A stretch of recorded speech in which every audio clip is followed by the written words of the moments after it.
32 ticks following. So they are swallowing. Monkey is swallowing. Snake self swallowing. Next, a swallow two will fly and come and swallow. You're ever swallow in a hollow gallow, making a whole lot of halabaloo. Jalekalu, we know say you chop the money some, so give me the loot. Do you really want a revolution or just your turn? Welcome to the Ake Arts and Book Festival Online 2020. My name is Chiebuka Obumselu, and I'll be having a chat with Bolu Babalola.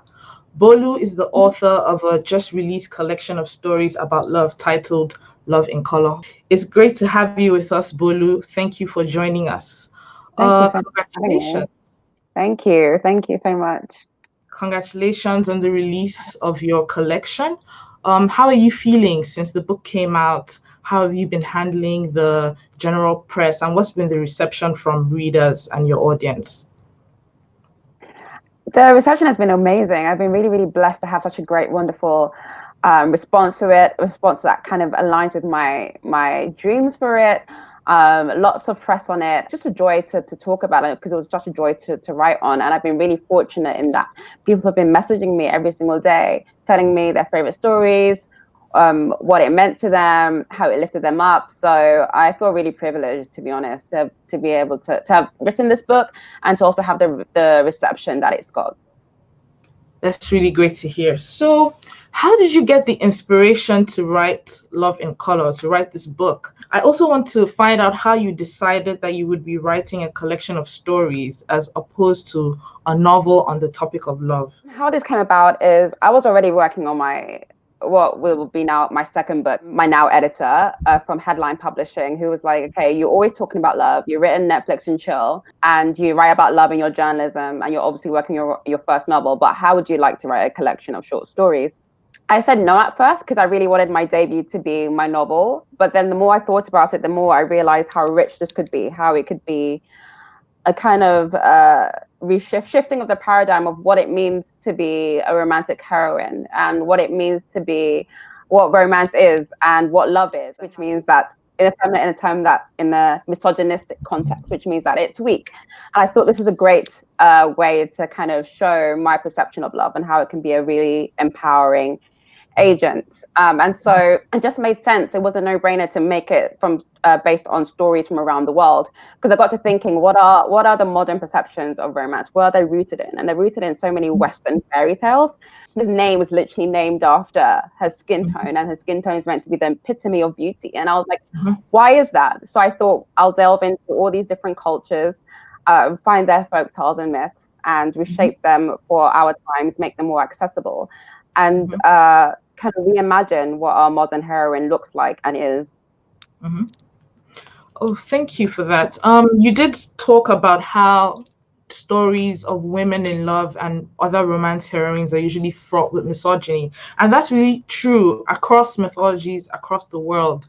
But I'm sure that in your research, you came across lots and lots of women who were featured in stories about love and about romance. How did you decide which women you were going to feature in this book?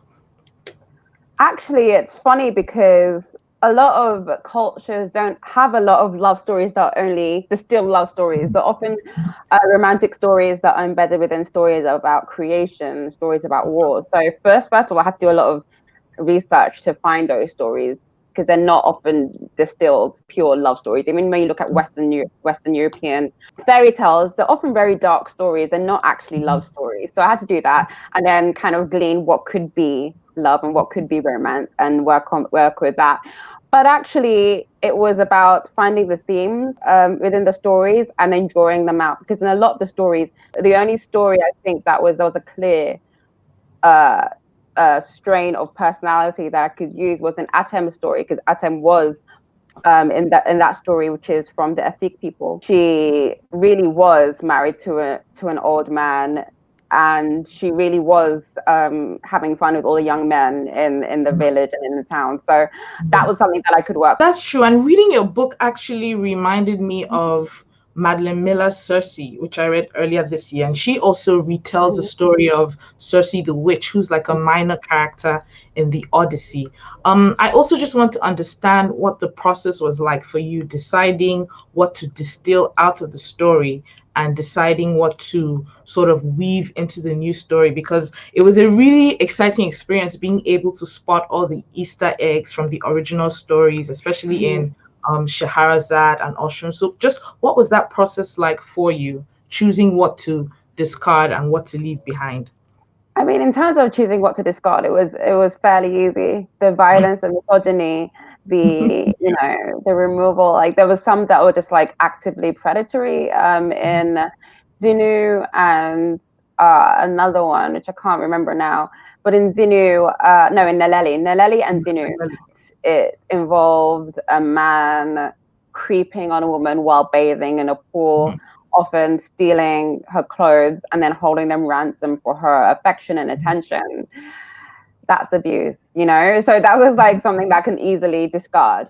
In terms of what to keep in and how to keep it rooted, it was just about being authentic and paying respect to the cultures that they're from, and to weave them in whichever manner that I could. Like Xinu, again, in the original tale, she is a representation of a star. It's astrology. And so I thought maybe make her a pop star, because that we do look up to pop stars. Pop culture and superstardom is a thing that we worship within our culture. And then New Lang is a cow herder in the original story, and I just made him, the owner of a sweet inn who owns one cow. So little nods to that. So keeping the culture in whilst also removing the violence and misogyny and things that definitely cannot constitute as romance. Oh, good. So how long did it take you in total to write the book from, conception, research stage till you finally submitted it to your publishers?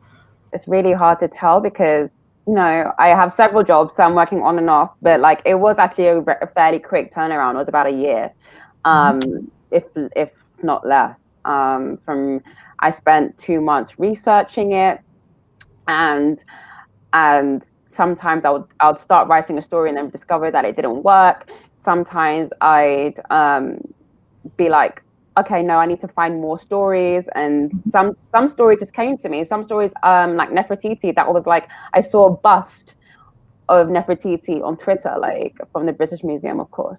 And I said, no, I think I want to write about Nefertiti, and that story just came like that. So for the stories, they all worked in different ways, but altogether, it took about a year. Oh, yeah, that's good to know. I actually want to ask you about Nefertiti later in this interview, but first, let's read from one of your favorite portions of the book. If you could read for about 3 to 5 minutes, and then we can go into talking about the book itself and the stories. The transition from not knowing him to knowing him was a seamless transfiguration. Pieces of me fell into place. I was growing into what I should be. We were growing. It wasn't as if our love built me, it's that it galvanized me, making me stronger because he saw me fully, the best parts and the worst parts. I kept count of the nights we slept in the same bed. He was the first man that I'd ever allowed to sleep over and sleep over and sleep over. And it seemed to me at first such a remarkable, unexplainable phenomenon that I had to retain a tally. I thought that at some point I would get bored. Deep down, I believed that at some point he would get bored. 1001 nights, each one felt unique, each in the growing comfort and even in the growing comfort and familiarity, it was a widening tapestry and a deepening of our story. We were building our world. Some nights we would talk with words, others just with our bodies, developing our language, discovering new ways to say I love you, I see you, I hear you, me and you. A lot of nights we would just collapse into a bed silently and curl up into each other. And often those were the nights I understood how staggering the thing between us was. I fell asleep so deeply next to him, safe and content. I never thought I could have a peaceful sleep with someone else by my side. 1001 nights. After 2 years and 7 months of what I reckon would be a 2-week fling. 1001 nights. in your arms, and each one felt like a great eternity. I felt like there was an infinity within our infinity, that our connection was so deep and so fathomless that there was no way we could be bound by something as mundane as dawn. We were our own sun. And the next is from Atem, which is from the Thick People caliber. Mm-hmm. I missed you, Ituan said as he entered Atem's cave quarters 6 months after they first met. Atem awaited him in the hillside cavern that she had discovered during her first days of being married to the king. It was lit with torches that made the rocky walls glow gold. It was decorated with plush mats, palm wine and fruit were plentiful, and incense burnt. It was her haven. After dinners and festivities, she often retreated there into the mountains with her handmaidens, telling the king she sought to meditate and commune with her spirits. How could I not be devoted to the gods when they brought me to you, she would purr. Atem lounged on her mat and sipped from her goblet. She smiled and gently shook her head. You and I both know that's against the rules, Ituan. Ituan grinned and shrugged off his tan, hide-skin waistcoat. He laid it down in its usual spot, slipping off his sandals by the entrance. And since when do we play by the rules, leopardess? Atem rolled her eyes at Ituan's nickname for her. And he talked to you about that. As fun as this is, we have to be careful. You can't just appear like you do. We said the last time was the last time. Ituan sat himself by her on the mat. Atem's wrapper was tied low on her chest, her smooth skin glowing under the warm amber of the torches. Ituan dipped his head to kiss her shoulder, then her neck, inhaled her scent of crushed ylang-ylang and sandalwood, and full as her body. And you say it all the time that you love love, you're a lover of love. And it's not just like, love, brotherly love or familial love, it's romantic love. Why? What's the attraction? What's the attachment for you? Actually, I would say love in general, I'm a fan of. That is familial love, all love. But I think romantic love is such a unique, it's a sublime magic that's also very mundane in so many ways because it happens every day. And because it happens every day, we don't realize the unique chemistry, the unique algorithm, the unique equation that needs to go into love. And it's a very human thing as well. It's a very human equation. I say algorithm, but I mean it's a very human algorithm, and it's something that's we can't ever know. It just happens. The algorithm happens to us, not something that we can figure out. It's about connection, it's about attraction, and it's about an unknowable substance that pulls us to one another. You also say that love is seen as a force that should push and not pull. And you just talked about that, the bond of attraction between two people that love each other. I'm going to go back to that story about Atem and ask you about the creative power of love. So after, not to give any spoilers, but Ituan goes on to start a craft because of his love for Atem. I just want you to talk a little bit about how love drives you as a creative and how people can harness the power of love to sort of create things in society. Love permeates my whole ethos of creating. The whole reason I write is because I love writing, yes. I love writing about romance, yes. I love my audience. I love Black women. I'm writing about Black women. It's out of love. And I feel like Black women deserve to experience love, to write about themselves being in love, to read about themselves being loved. Yeah, I love galvanizing everything that I do. Even when I'm doing journalism and I'm writing about culture, I'm always writing about things that I genuinely adore. And that's why I don't really call myself a cultural critic, because I actually don't like writing about things that I hate. I just find it fruitless. I'd rather talk about things that I genuinely enjoy and that I have passion for. I also want us to explore another aspect of love, and this is the redemptive power of love, which you explore in your story, Sia. She, after the death of her father, is pushed to move for freedom for her people from another nation. And this is actually a theme that's explored in many different stories around the world. When you think of the Harry Potter stories and how the love of Lily saves Harry Potter from Voldemort, and also the woman movie. And even in Christianity, the foundation of Christianity is that, God loved the world and sacrificed his son for the world. I would like you to speak a little to the power of love to save communities and how we can use love as a force for good and positive change in our society. We've recently had, it's an ongoing thing, Black Lives Matter in the UK and the US. And during that time, you have a lot of white people, non-Black people doing all these be kind and kind of slogans, and this kind of soft, like be gentle with each other kind of slogans. And I actually wrote on my Instagram a response to that saying that this is about love. And it's not this soft, lovey-dovey love that you're thinking about. Love is a galvanizing force. Love should embolden you to stand up for people. And sometimes love means rage, a rage that propels you to fight for other people. Love can be really raw, and sometimes love is war, and that's just the fact. Sometimes love is war. When you love somebody or people so much, you'll go to war for them to protect them. And love is actually at the crux of BLM, because if you love humanity, you should be angry. Mm-hmm. And so anger can be definitely a part of love. Love is a very strong emotion, and it's a very steely emotion. I think there's so many dimensions to love, and I think people focus on the soft part and not the part that means that you sometimes have to stand up for people. Love doesn't always mean being nice. Love sometimes means standing up for something. Love means integrity. Mm-hmm. Sometimes love is war, and that's true. And you explore that really nicely in the story of Nefertiti, which is quite different from all the other stories in two main ways. It's the only story that shows a relationship between two women. And it's not particularly a romantic relationship. But it also, considering the interaction between Nefertiti and Matt, but it's also one of the stories that sort of shows the ways in which love is transformed into rage and then into fighting to free other people.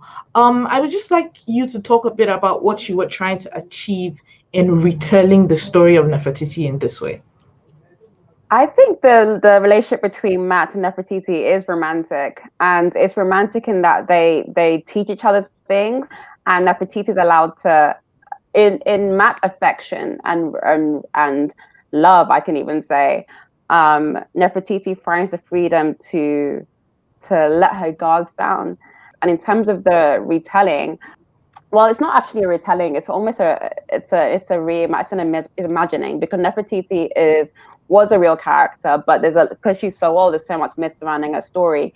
And I just wanted to use her to tell this story of injustice, how the enactors of justice aren't necessarily the people who are the ones that we need to be adhering to. Some people would argue against rising, say that it's chaotic, it's disorder. And some people are like, yes, because the prevailing governance is disorderly. So this order, this chaos is actually righting the wrong.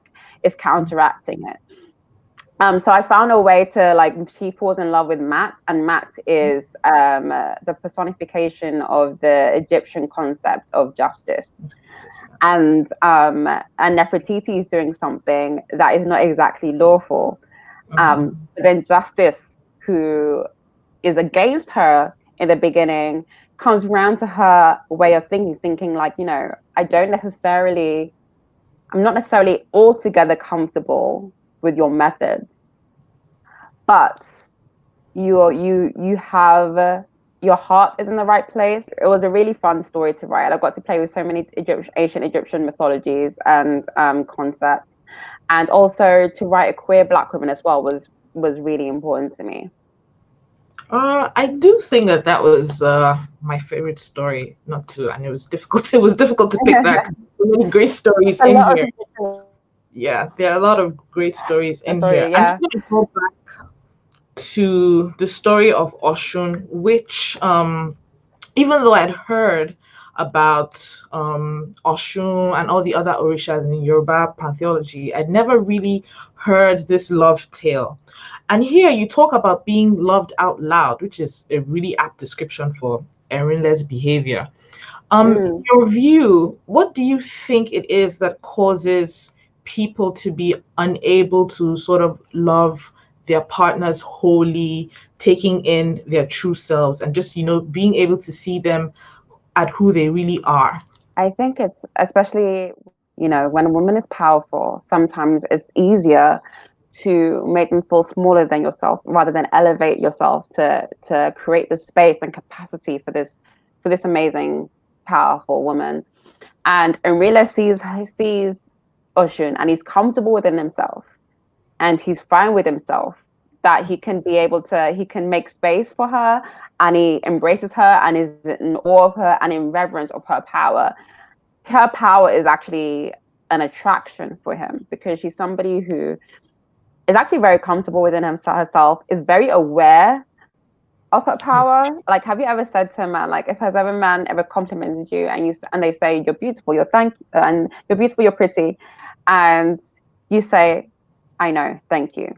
Throws them off. They'll lose their mind because you're not meant to know it. They are meant to be bestowing this knowledge of your beauty onto you, so that they are the ones who are validating you. But Enrile is like, no, you're beautiful and you know it, and that's so amazing to me. And I love your power, and I want to celebrate you.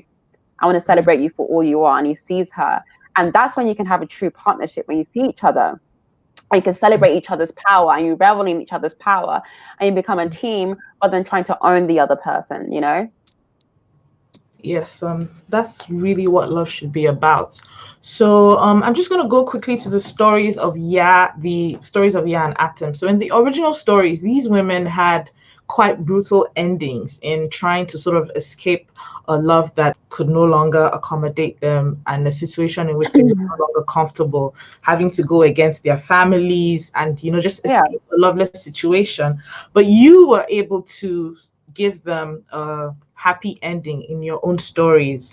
And, it just goes to show against our cultural belief that, love is a do or die affair. Love is not a do or die affair. If you can't take it anymore, you get out. So how do you think we can change this perception of love in our society and in our culture as a do or die affair? What can people do to sort of move that out of their minds and stand up for themselves? Then I write love stories and I write romance, but in my books, in my stories, romance isn't the only thing the woman has going on in her life. She has other things going on in her life. Romance is something that she actively chooses. Romance isn't something that's like validates her whole entire existence. And I think in our culture, especially in Nigerian culture, if you're a certain age and you're not married, what are you doing?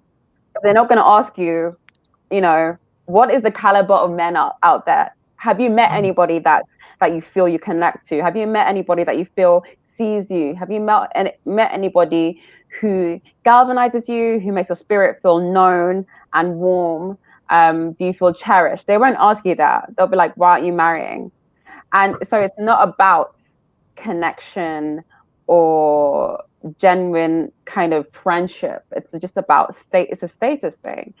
It's a tick box exercise. And I think when we alter our approach to romance and marriage, hopefully that will change people's settling and situations that they don't enjoy. Because that's what I see marriages. I don't see marriages like, especially in a lot of Nigerian marriages, I don't see them as something that is actually like a partnership, a connection, a friendship, a team. It's just like people in a unit struggling to fit their lives together because of societal expectations. And the tick box exercise is not something that fulfills them as an individual.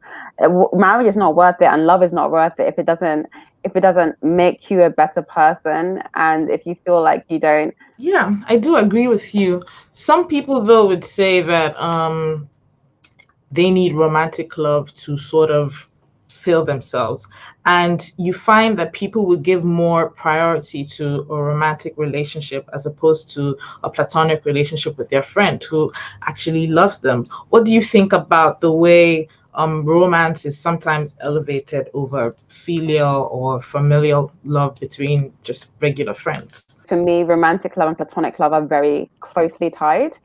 In a lot of the books, you will always see a lot of the stories. You'll always see a female best friend by the girl's side, and yeah, it's like her best friend is like her sister. Like she mentions her Neleli and Letcha. They're like that. Letcha actually pushes Neleli towards her love. Obviously, in Nefertiti, you have Baz. Like these relationships and these stories are so important and so crucial. Nefertiti almost loses her mind at the idea of losing her best friend. And I think that these, for me, have a boyfriend and not have any friends to talk about, to chill with, like, it's very sad. I think they're all really important. Love is love in all capacities is important, and to change that, I think it's just a case of realigning what you see romance is. Romance should not be a defining thing. Romance should be an accentuated thing. It accentuates your life rather than takes up the substance of it, you know?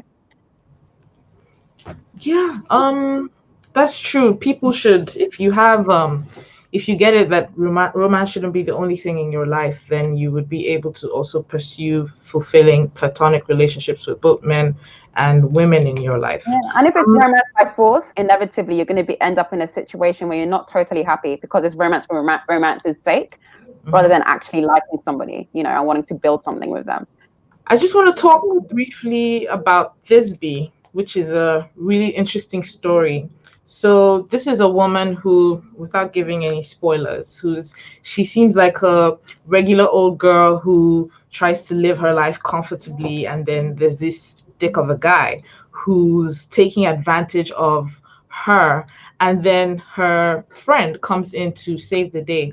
And so many times women find themselves in this situation where a man makes them feel like he's doing them a favor by being with them. I just want you to speak a little bit about how self-love plays a role in determining how you sort of navigate a relationship with somebody and can come out of it when it's no longer working out for you. Yeah. Well, I don't really want to be one of those people that say, oh, you have to love yourself first before you expect anyone else to love you. I don't think that's a right thing to say. And having a kind of a preemptive idea of your standards and your requirements makes it a lot easier when you're going to go into a relationship, because you know what you stand for. And even when the thing is, love can be a great softener, and love can really warp your thinking. You know, it can make you run mad sometimes. And so it's really good to have an immutable kind of knowledge of yourself and your worth and your standards and your requirements. And this is why I say that love isn't actually always enough. Love isn't always enough. And there needs to be a lot of, yes, respect is embedded in love, but also you need to like that person, and you need to make space for that person's boundaries. And there's so much that goes into love that thinking they're cute and wanting to spend all your time with them is just not enough. So you have 3 original stories in this book. The first one called Orin, which talks about a girl who's on this date with a guy that, you know, it sort of just goes flat. I want you to speak a little bit about modern dating and how sort of the landscape of dating has changed, especially with the coming of dating apps and social media platforms where you don't really have to go out to meet people. You can meet someone in the comfort of your home. I mean, I think it's a lot. I don't know how much it's changed. I think sometimes I feel like it's just the same old thing in a different iteration, I think. But I do think that people expect it to be instantaneous. And what I don't like about apps, I famously don't like apps. I have never used an app for longer than an hour before deleting it in disgust. Is that I just feel like it treats people like items on a catalog. Yes, dating is advertising yourself throughout the ages. It's been like that. That's what courting is, presenting the best version of yourself. But when it's like that in that form, it feels like treating people like a commodity, and it doesn't feel like it takes personhood into account. I don't think it takes chemistry into account. I'm not comfortable with it personally. It works for some people, it doesn't work for me. And it's not even me being against social media or in the internet or anything. You can kind of observe their personality from afar, not to sound like a creep, for a while, and you can see them in, you know, in many different forms, talking about many different things, and then you can strike a conversation with them, and it's kind of not forced because you're not in this falsified environment where you're like forced to like each other and you're in this kind of contained environment where you have all these expectations of romance and all this pressure, and you're trying to present the best self. Yeah, I did think that it was a bit I don't want to say strange, but you know, you had these stories about love in modern times and there was no mention of dating apps or anything. But I mean, now I know that you're not into dating There apps in was that way. there was though in Oren, like they actually have an active conversation about dating apps and sliding into DMs, and Deji says that apps make him want to shoot himself in the head. What would you say makes a good love story? Chemistry, friendship, those two things are interlinked. Attraction, because like Oshun, for example, I don't think that Oshun's actually likable. I don't think I'll be friends with Oshun. She's a petty queen. She's kind of mean, but I like her. She knows her power as well. She knows her beauty, and she's unashamed of it. She's unapologetic about it, and that's what I like about her. So you really need a strong character that we can root for, and we can find things that we can kind of admire about, I think. If you don't mind, I would like you to read a small portion from Alagomeji because I want us to talk about that story afterwards. You can read for about 3 to 5 minutes. Our princess grew up on Noble Street, a road on a slight incline in the heart of Lagos, hidden within a dense metropolis within a metropolis known as Yaba. In the 70s, it is a heaving cosmopolitan hub that's beginning to shirk the shackles of colonialism. The old red slate roofs and Roman columns that murmur staid properness sit beside new concrete concoctions, modern, rambunctious, and geometrically staggering. They hollowed the rise of a new Nigeria. These concrete buildings are patriotic, loyal to their blood. They are resetting the tone and realigning the country back to its roots, because if there's anything Nigerians like to do, it is to shout. Eko Onibaje. In the swaggering Lagosian way, that, of course, is all that matters, that Lagos will never spoil. This mantra is concentrated in Yaba, for here we are in the nucleus of the nucleus, the heart of the heart. And in the heart of the heart, love is rich and in abundance. The love is overwhelmingly present in an apartment at the top of a block of flats on Noble Street where our princess dwells. This is her tower, her castle. Our princess's name, translated from Yoruba, unfolds into an iteration of God loves me. And indeed, she is cherished with a pure affection.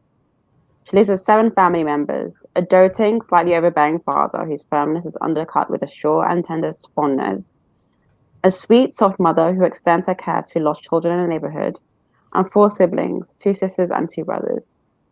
She is the 4th born, and love is poured into her. Love gives our princess space to be herself. Her tongue is fast and sharp and holds a gravitas far beyond her years. It exposes injustice and shames her elders. Throughout her life, she'll stand up for what's right and leave indelible marks of good on the world.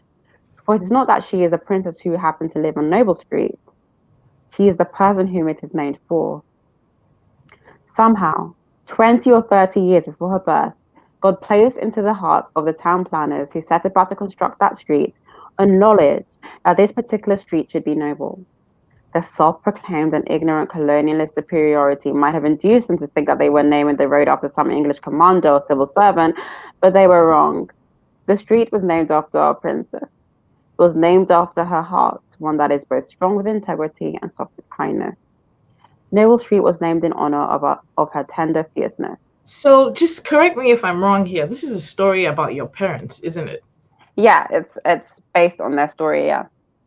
Have you always wanted to write about them, and how have they sort of shaped your view about love, your sort of adoration for love? Hugely. I mean, the story is, yeah, basically most of the main facts are true. Actually, all of it. They grew up in Yaba, they met in boarding school. And they were friends from 10 years old, and they're still married today, and they are best friends. And the relationship has always been a source of inspiration for me in terms of being a romantic, in terms of knowing what I should expect from love, in terms of knowing my standards. And so for me, it was a very natural thing to write about their story. I think I'm glad I got to do it in this book. It seemed fitting that it would be my first book, but I think I was always going to work their story into something that I did in some form. And it was such an honor to be able to pay respect to them in that way, not only because of how their romance and their love inspired me, but also how they've inspired my writing and always encouraged my writing and always, made sure that I was creatively fulfilled. So apart from their love story, what is your own favorite love story, maybe across film, across reality, or in books? I think that it's not one single love story. I think I'm always connected and drawn to love stories where they are friends and there is a banter there and there's a knowledge of each other there. So there's that, you have that really strong attraction to that person, but also you really like their soul and you really like their spirit, and your spirits curl around each other and you make each other better and you challenge each other and you are a team. So that's why I love things like my favorite TV series is New Girl. I love Jess and Nick because from the very beginning, you're like, oh, this man is in love with her. And then they build a friendship, and their friendship is actually what causes them to come together. And even when they break up, they go off and work on themselves, but then they come back together and they always remain friends. And I think that for me, that is what I look for in any romance, is that friendship, that connection, that banter, that love for each other that goes beyond what we would classify as romance, the all-encompassing love, where like even when you're not together, you're rooting for each other. I think that's the strongest love of all, really. And are we going to see any of your stories on TV? I mean, stories from this book made into maybe a short film or a series or a movie anytime soon? I legally cannot talk about that right now. Okay, well, let's talk a little bit more about your writing then. So I know you also work in TV rooms and with you've worked in the BBC's production room. Do you sort of prefer writing for magazines, writing articles, or writing this book to writing for TV? Which would you say is more of your comfort zone?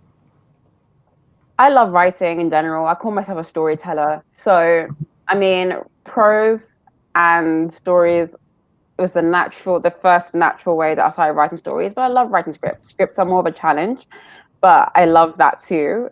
It's a different beast, but I really, really love it. And it's more structured and it has me thinking in a different way. So it really makes me smarter in a different way and challenges me in a different way. Writing for culture writing is fun for me because I like dissecting culture. I love writing culture. I love close readings. I love analysis. But I'd rather be part of the culture than write about it and critique it, you know? So I'd rather be writing my books and writing my shows. I could comfortably, I would say, not do culture analysis if I could just always write stories and write my shows and my movies. I'm fine with that because I actually don't need to be doing that. Like, especially when people are going to be analyzing my stuff. Like, I don't really need to be part of that. Are you currently reading any books that you're enjoying? What kind of books do you like to read? And got it right here next to me. We're currently reading Luster by Raven Leilani, which is actually out in January 2021. I've got I've got an early copy, but it's a wonderful book. It's really sharp and funny. It's about a 23-year-old Black woman in New York City who works in publishing, and she gets embroiled in a weird dynamic with the older middle-class suburban white man dad that she met through an app. And she gets entangled into his domestic life when she meets his wife and also his adopted Black daughter. And I really, really enjoy it. It's really good. It's really funny. And are you watching anything that you're enjoying right now, apart from New Girl, obviously. Everybody who follows me on Twitter knows that New Girls, I'm just always watching that in perpetuity. But I'm actually started nothing new because obviously I finished I May Destroy You by Michaela Cole, which is a wonderful everyone's saying it's consent drama, but I think it's more than that. It's about the gray areas in life, and it's about guilt, and yeah, it's wonderful, and friendship. But I also have started This Is Us because I really put it off for a long time because I knew that would make me cry a lot, and I don't like to cry a lot, but I love This Is Us. It's really emotional and really beautifully drawn, and it's about love. It's about love in it's so many iterations: romantic love, familial love. It's just so gorgeously written, and all the characters are wonderfully drawn. And those are the kind of shows that I'm really drawn to. The ones that are really warm at the heart. So what's next for you? You're working on your debut novel. You're also working on a TV show. Can you talk a little bit about those? Yeah, my novel is about it's a black love story. I'm sure that's a surprise to so many people. It's a black love story set in university in England, the ACS, African Caribbean Society, within that kind of microcosm of university, who's also a little bit of a hypocrite because she is having an affair with the president of the ACS, who is a massive asshole, and while giving advice to people against him. And then she also gets embroiled with somebody else who is a player at the university who kind of shatters her perception of romance and love. And it's really, and she's a radio, she's got a radio show, so that's how she disseminates her advice. And yeah, I just love writing. I'm really enjoying writing that. There's my show, which is going out to broadcasters very soon, and I've been working on it for like 2 years. And that's a hangout comedy about a young British Nigerian woman, 25. She's working at a law firm and she has a quarter life crisis. She doesn't want to do this, and she wants to pursue her creative dreams. Those sound really interesting, and I can't wait for them to be released. I'm sure that lots of people watching us are also can't wait for them to be released. So I just want you to talk a little bit about your writing routine. Are you a morning person? Are you a person who wakes up in the middle of the night to just write down an idea that they got in their dream? What's your writing routine like? Outside love and relationships, where else do you draw inspiration for your stories? My writing routine is sporadic and unhealthy. I will write from like 5 p.m. till 5 a.m. and then crash the next day. So I don't think I have a writing routine really. I tried to be a morning person, it didn't really work. So I kind of just basically write what works for me, and I think it's the evening till the morning. And I need 2 days sometimes to for my brain to rest. So then I have reading days. So I read all my favorite romantic books, Nick and Nora's Infinite Playlist, just well-written stuff. Well, Nick and Nora's Infinite Playlist, I read American Marriage, I might read some Zadie, I might read some Chimamanda, I might read some Junot Diaz. Yeah, that's where I get inspiration from. Also just conversations with my friends, because a lot, everyone's like, oh, is this based on you? And more likely than not, it's based on an amalgamation of my experiences, my friends' experiences, things I read. And so actually being out in the world and interacting with people and interacting with other people's stories is so important. Yeah, reading widely, of course, will always give you other people's perspectives and sort of make your writing rich. I do agree with you there. So my final question is really, are we going to see you writing about anything other than love anytime soon? Your first work is about a collection about love. Your debut novel is going to be about love. Can we see you writing about a different theme? I've seen you say that you're kind of a history buff. Can we expect a historical work of fiction or a film based on history anytime soon? I'm a romance writer. That's what pushes me. That's what I love writing about. Everything else is kind of boring to me. I might read something, but those are the things, kind of stories that I'm drawn to. Things about love, things about romance. So anything that I write, a thriller, a historical romance, a historical story, an epic, it's going to have romance in it. That's the beauty of romance. It's a flexible, elastic genre. You can throw it anywhere. I want you to speak sometimes to, I don't like to sort of say, to see women pitched against each other, falling over themselves for the love of one man. But you retold this story to show sort of in this relationship with somebody who didn't realize that she was in love with him, and so he kind of ignored her for a bit.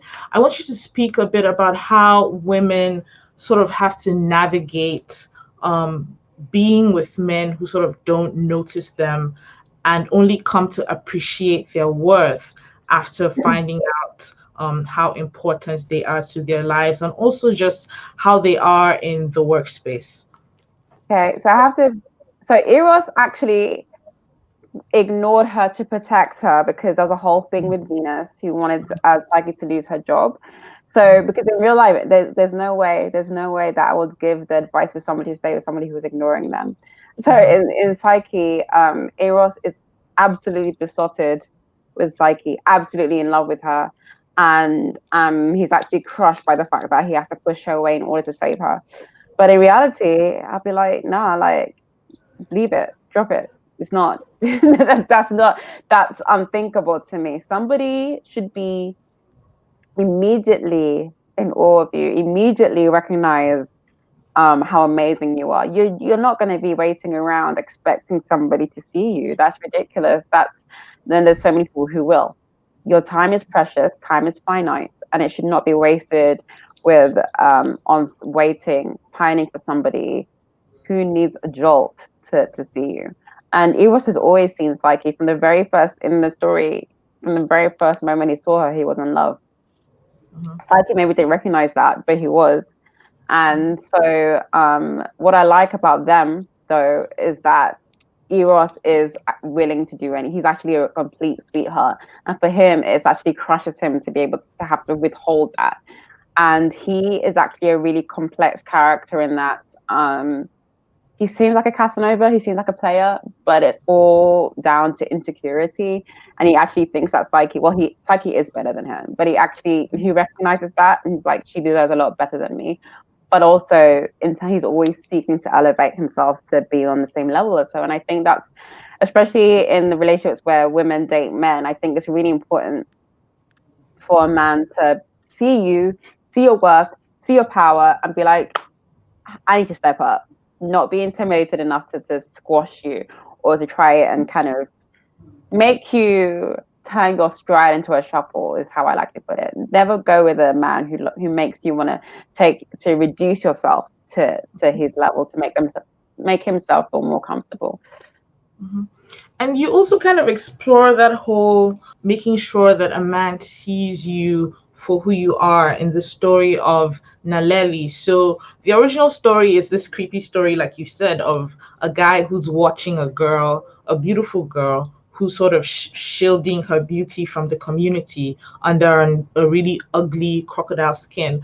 But in your reimagination of the story, you sort of fused this undesirable skin to Naleli's body. So she has vitiligo, and she's in school where people are they don't want to be associated with her, including the guy that she loves. But eventually, as she sort of comes to accept and be comfortable in her own body with the encouragement of her friend, this man's eyes are eventually opened. I want you to talk a little bit about your approach to this story, sort of fusing the concept of the skin that she had to shed in the original story and how you sort of came to how you related it to her getting rid of her insecurities in the story of Naleli in your book. Well, again, like Kosi has always loved her and thought she was beautiful. It wasn't even like he suddenly saw her as beautiful. He always saw that she was beautiful. He said that, and I think that for him, the issue was that it's a question of privilege. It's like white privilege. Oh, like a white person has a black friend, so they don't see the prejudice that the black friend experiences because basically the black friend is equal. But that's an issue. So Kosi has always seen always loved Nelly, has always been best friend with Nelly. It wasn't a thing for him to even comment on. But that's the issue because it's like not seeing color. And so he didn't see, the issue was that he didn't see the bullying and people teasing her. And Nelleli's skin was not something that she was. Confidence is a very complex thing. She's a confident girl. She likes herself, actually. That's why she said when Kossi was like, "You think you're better than my friend?" She's like, "I am better than your friend." She knows that about herself. But also, it's a complex because you have this outside perceptions eroding your sense of worth, sense of self. So it was really important for me to write that. Not that vitiligo is undesirable or it's kind of makes you unwanted. Of course not. My point was that she's beautiful anyway. She's beautiful regardless, and it was just about her embracing that because she was showing her skin. He's surprised because he was a teenage boy and she was in a bikini, and she was like, "This girl who I love is in a bikini." My mind is blown right now. I didn't see it that way, but now that you said so, it does make a lot of sense.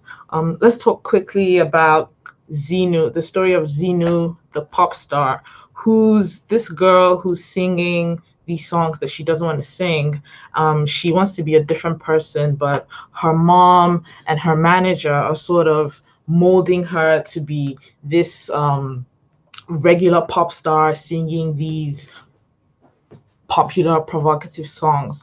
But Xenu sort of meets this guy and realizes that I can be who I am and my audience will accept me, or I will find an audience and I will be successful. And that's kind of how love in her life helped her to accept who she really was. I want you to sort of speak to the inspiration behind the retelling of this particular story and why you chose to tell it in this way. Well, because again, like I said before, the star thing, pop star thing, it was just a very neat way to translate it. But also, I think it was just about a woman who was pushed this way and that by society. Be this, be that, and in complete disregard to who her agency and who she is. And again, it's about a man or somebody who you connect with, seeing you for all of you, and then bringing and helping you bring out what's already there. Like it's already there. She already has that talent. Talent is not something that he imagined in her or was like, it's you can do it. Like she was already doing it. But I think being seen for who you are and embraced for who you are galvanizes us differently. And it emboldened her to stand up to her mother and to actually be herself. And so, yeah, that was a really fun story to write as well, because first of all, it's in China. And I loved writing about a culture that's so far removed from my own. But also it's just great to write another story about a woman who is talented and she doesn't actually need a man to tell her that she's talented. She knows it, but also being cherished and being embraced for that talent and being stood in awe of, Mm-hmm. Were there any stories while you were doing research that you would say nearly made it into the book? Maybe the last two stories that didn't make it in. Can you talk a little bit about those ones that you would have loved to share with the world, but just for some reason they didn't make it into this book? Oh man, there were loads, but mainly it's because it's very hard to write a short story, and a short story just wouldn't serve them. There were novels. There was a queer East Asian story that I really, really wanted to write, but it's such a rich, textured story. It wasn't queer, but I could have made it queer. It was very kind of like woman dressing as man kind of situation. Mm-hmm. And I could have made it a queer story, and I wanted to, but in order to do this, it was a novel, it was like, and it would take a lot of research. It was historical, and for me to actually do this and be very culturally respectful in making it as accurate as possible, I just did not have the capacity, and it just would be too big for this book. So I want you to talk a little bit about the relationship between Oshun and Yemaja in the first story. You try to create some contrasts between them, and if we just consider Oshun and Yemaja in the real Yoruba pantheology, you see that Oshun is this goddess of fertility. She's the goddess of beauty. She's associated with love. Meanwhile, Yemaja is the motherly, wealthy goddess. I just want you to sort of talk to their relationship as sisters and how much influence Yemaja had on Oshun and her her final decision to sort of walk away from Shango to Erinle? It's sisterhood, you know. They may not even always be friends, but they love each other and there's a respect there. And Oshun really, really respects Umadan. She's always trying to be like her. Not even trying to be like her, but she's trying to she just tried to emulate her sister. She's like, everybody likes my sister, why don't they like me?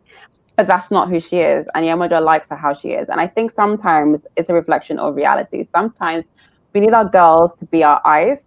And that's why we need to really trust our girls, because sometimes we're too in a situation to see it clearly. And we need the objectivity accentuated by love from our sisters. And sisters can be fictive as well. So that can just be friends. To give us advice and the clarity that we need. And so that was really crucial for me to have that sisterly relationship in the book alongside the romance, because I think that often in reality they go hand in hand. Yeah, you did explore it as well when Ya was going out with Kofi and she had her friend call her and say, is this really what you want? When she was talking about, oh, I think he's going to propose tonight. And it's like, is this really what you want? Is this who you really are? And sort of spurred her to move against her family and what she actually thought was her own destiny. And sometimes it just shows that you need these people around you to help you make the right choices for yourself and for your own for love, really. Exactly. And that's again the sort of the importance of balancing the romantic relationships in your life with the platonic relationships in your life, because they sort of give you clarity, I guess. Would you say that they also give you clarity to make the right decisions in romantic relationships? Yeah, I mean, you have to take it with a pinch of salt because, again, it has to be fueled by love and you have to really trust these friends. And also, you need to know yourself. So sometimes you have to come to a decision by yourself and then talk to your friend to have that kind of embolden that decision, because, you can't be led by your friends in every decision. But I think it really helps to have people who have your best interests at heart and who know you and know what's best for you. And in romantic decisions, again, love can really warp our minds sometimes, and we need someone with a clear mind to help us and who knows us as well, knows us intimately, to help guide our decisions, not to make our decisions for us, but to help inform our decisions. So even if we go the opposite way, somebody who has told us and who knows us and who loves us has given us an information. So whatever decision we make is informed and weighted by that. It's been interesting having this conversation and seeing your views on love. I was especially interested in some of the quotes that you had in the book, and in your acknowledgments you said that love is the prism through which you see the world. And based on some of the answers that you've given in this interview, it's evident that you actually sort of see love in every situation. And you've linked it to the Black Lives Matter movement. You've linked it to our relationships with people in the workplace, in our social life. And that's really something that I think we should all sort of take with us as we go through our lives. If we interact with people and we have in mind that if we love these people, we wouldn't treat them poorly, we wouldn't treat them the way we don't want to be treated, then I think that society would be better off. And the same goes for our leaders as well. If we're led by people who are motivated by love, then we would see good change in our community. We would see development. So this is a mindset that I think we should all sort of imbibe going forward. So thank you so much, Bolu, for sort of inspiring this with your book, with your work, with the things that you talk about. For our audience, you can buy Bolu's book. Check out the Ake Festival website. Love in Color is on sale in the UK, all around the world. Thank you so much, Bolu. This conversation was really exciting. Thank you so much. It was great having you here with us today. Thank you for having me.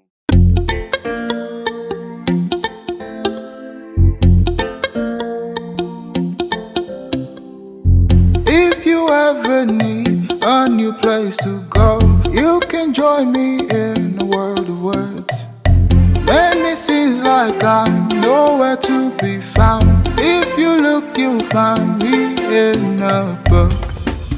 Let's take a ride to the past in the back of a phoenix. Let's float around the moon.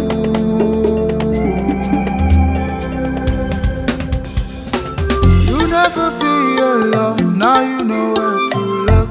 Find me, find you, find the word in a book. You'll never be alone, now you know where to look. Find me, find you, find the word in a book.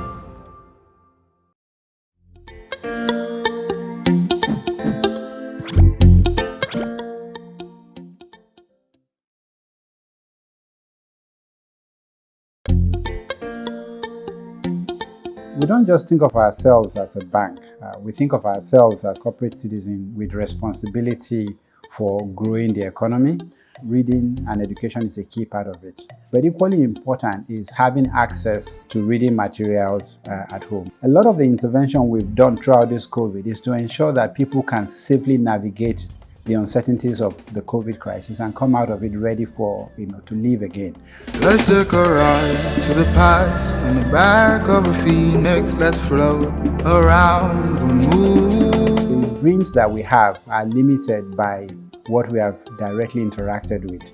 What reading does is it makes it possible for you to begin to live in worlds that don't yet exist. One read creates a discipline of reading. One read puts me on a timeline. It gives me an important book and I have an opportunity to read it and to collaborate. It's almost like having someone who does your book selection for you.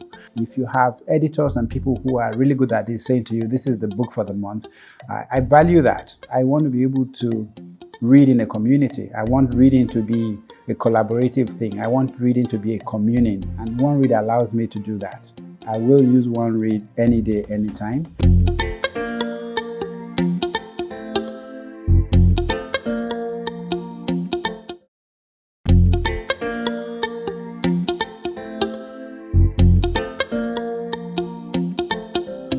I was very excited when I got the call because it's a new frontier. Every chance to create is beautiful, and so to have the opportunity to create a theme song for something I actually care about, it's a perfect combination. If you ever need a new place to go, you can join me in a world of words. First, create a melody.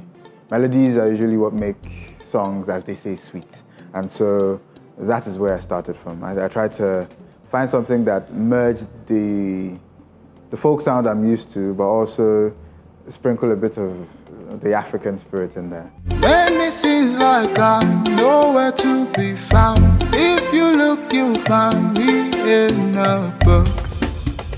With the lyrics for the songs, a lot of times when I was younger, when you didn't find me anywhere, I was very likely in my room reading a book. Let's take a ride to the past in the back of a phoenix. Let's float around the moon. Reading is a big part of my person, and I'm also a writer, so it all just comes together. The best thing about reading, and what's really important about it, is that it helps us become who we should be. With reading, we become many things. We become empathetic to people. Stories that are not ours, we get to experience, and I feel like that is one thing that makes you a well-rounded human being. You'll never be alone, now you know where to look. Find me, find you, find the word in a book. It's extremely important to read the work of other African writers that are not Nigerian or from my nationality, because it's a beautiful mix of finding home and visiting a new place, all in one. Never be alone, now you know where to look. Find me, find you, find the word in a book. One Read is an app I will use.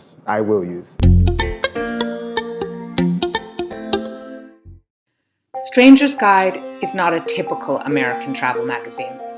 Our mission is to dive deep into a single location, commissioning work from great writers and photographers, famous individuals, as well as up-and-coming new voices. This year, we decided to go to Lagos. And we are proud of the volume we produced, with original work from some of Nigeria's best writers and photographers, working with luminaries like Wale Soyinka, Molara Wood, and Femi Kuti. We think this is a very special volume, and we're so excited to bring it back to Lagos.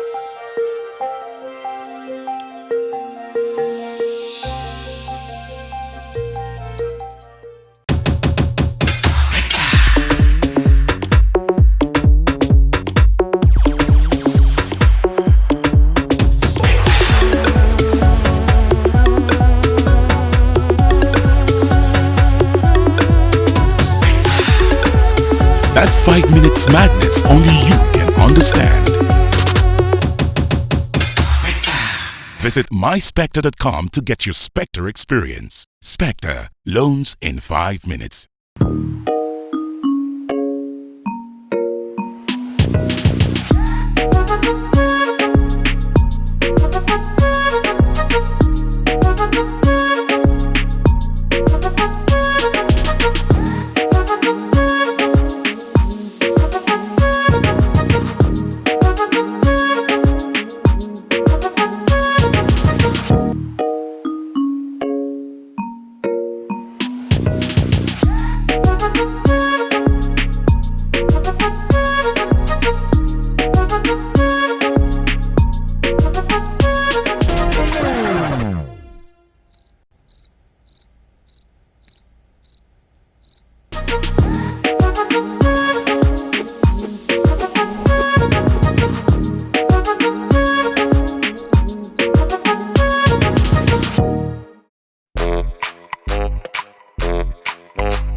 Don't ruin your special moment. Shop now.